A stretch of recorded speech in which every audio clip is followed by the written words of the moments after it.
اللہ کے نبی جناب محمد رسول اللہ صلی اللہ علیہ وسلم نے کبھی فرمایا تھا بدل اسلام غریب بن اسلام اجنبی بن کر کیا آیا. مکہ کی اس سرزمین کو آپ دیکھیے جب محمد رسول اللہ دنیا کے اندر آئے اور آپ نے جب زمین کے اوپر آپ نے قدم رکھا, جب آپ کو محمد ابن عبداللہ سے محمد رسول اللہ بنایا گیا تو آپ نے جب اس مشرکین مکہ کے سامنے اسلام کو پیش کیا, ایک اللہ کی طرف لوگوں کو بلایا تو لوگوں نے اسلام کو اجنبی جانا.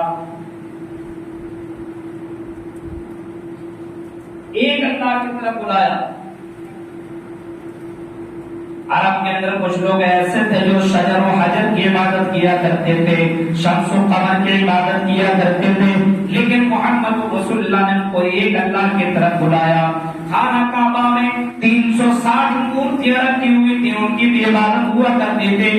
آپ نے ایک اللہ کی طرف بلایا.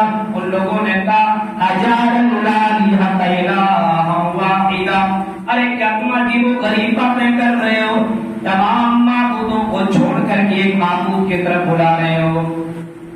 ان ھذا لشیء عجاب, یہ تو عجیب و غریب بات ہے, تمام معبود کو چھوڑ دے ایک اللہ کے سامنے عبادت کریں, یہ تو بہت ہی عجیب و غریب بات تم بتا رہے ہو. ان کو اسلام اجنبی لگا. آپ نے فرمایا اسلام اجنبی بن کر کے آیا. آپ نے جہاں جہاں اسلام کو پیش کیا لوگ تعجب کیا کرتے تھے. کوئی تو آپ کو شاعر تو کوئی آپ کو مجنون تو کوئی آپ کو دیوانہ کہا کرتا تھا, اور یہی کہتا تھا کہ یہ کیسی عجیب و غریب باتیں کر رہا ہے, اس کو پاگل خانے بھیجو. آج اگر کوئی مولوی اسلام کی باتیں کرتا, دین اسلام کی باتیں کرتا تو لوگوں کو عجیب و غریب باتیں لگنے لگتی ہے. آج دین کی باتیں سننے کے لیے لوگ تیار ہیں. آپ نے فرمایا ایک زمانہ ایسا آئے گا, ایک دور ایسا آئے گا کہ تمہارا اسلام اجنبی بن جائے گا. اسلام کو جاننے والے بہت سے کم لوگ ہوں گے.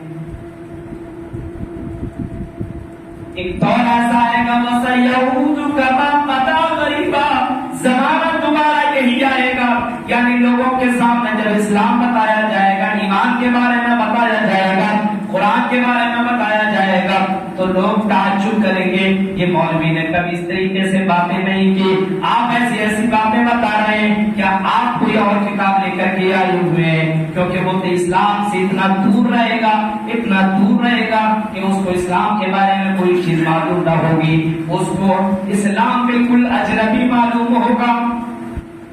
آج دیکھیے بہت سے لوگ ایسے ہیں اسلام کے بارے میں کچھ بھی معلوم نہیں.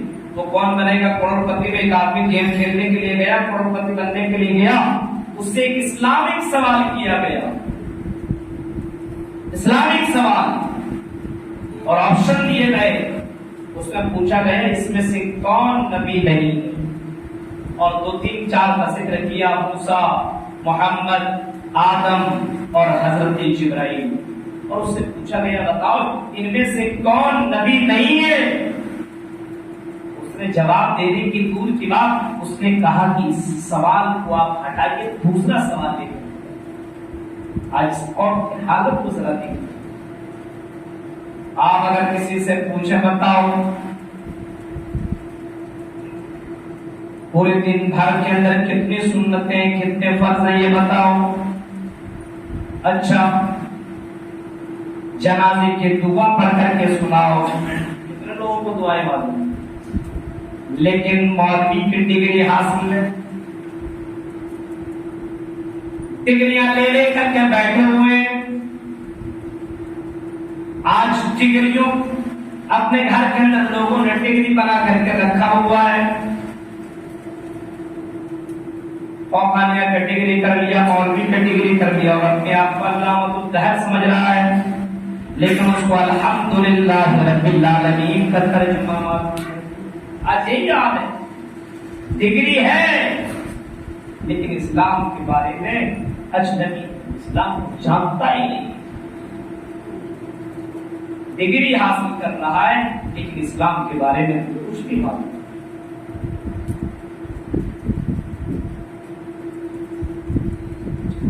فرمائے زمانہ ایسا آئے گا کہ اسلام اجنبی ہو جائے گا, اتنا اجنبی ہوگا, اتنا اجنبی, اسلام اتنا اجنبی ہو جائے گا کہ جب اس کے سامنے اسلام کے بارے میں بتایا جائے گا تو وہ تعجب کریں گے. کیسی کیسی باتیں آپ بتا رہے ہیں. بتائیے جو آدمی جمعے میں آخری میں آتا ہو, جو کبھی قرآن و حدیث نہ سنتا ہو, اس کو اسلام کے بارے میں کیا معلوم ہوگا؟ وہ اسلام کو کیا جانے گا؟ اسلام تو اس کے لیے اجنبی ہو جائے گا. وہ غیروں کے سامنے اسلام کو کیا پیش کرے گا؟